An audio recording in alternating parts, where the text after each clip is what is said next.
सत्य असेल तेच दिसेल.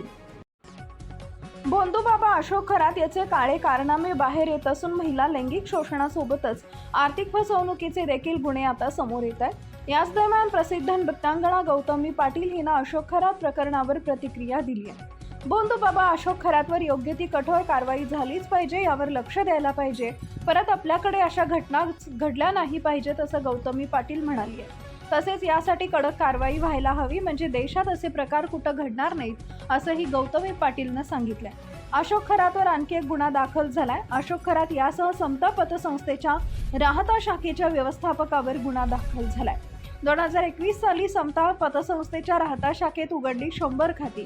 या खात्यातून आतापर्यंत 60 कोटींपेक्षा अधिक रकमेची देवाणघेवाण झाल्याची माहिती आहे. या प्रकरणी हा गुन्हा दाखल करण्यात आला. शिर्डी पोलिसांकडून 19 खातेदारांची चौकशी सुरू असताना हा घोटाळा समोर आलाय. दरम्यान अशोक खरात प्रकरणाच्या तपासात खरातच्या अनेक मालमत्ता आणि बँक खात्यांबाबत माहिती उघड झाली.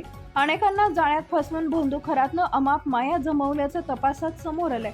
याचवरून भोंदू खरात आता ईडीच्याही निशाण्यावर येण्याची शक्यता आहे. अशोक खरात प्रकरणाचा आता ईडी तपास करणार असून यामध्ये सहभागी असलेल्या कुणालाही सोडणार नाही असा थेट इशारा मुख्यमंत्री देवेंद्र फडणवीस यांनी दिलाय.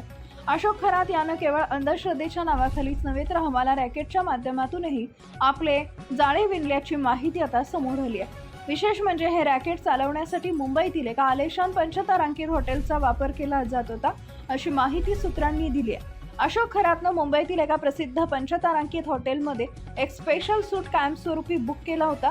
या रूमचे दिवसाचे भाडे 25,000 रुपये इतके होते. वर्षाचे 365 दिवस ही रूम खरातच्या नावावर बुक असायची.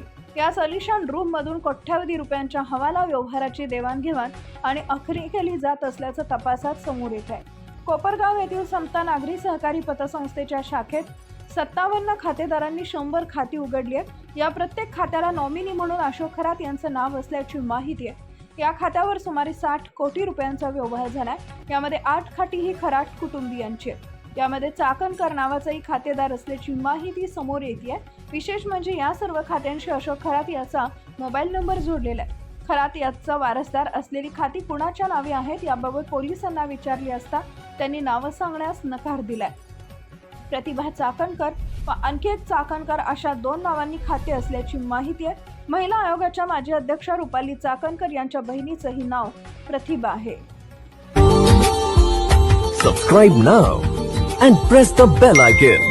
Never miss an update.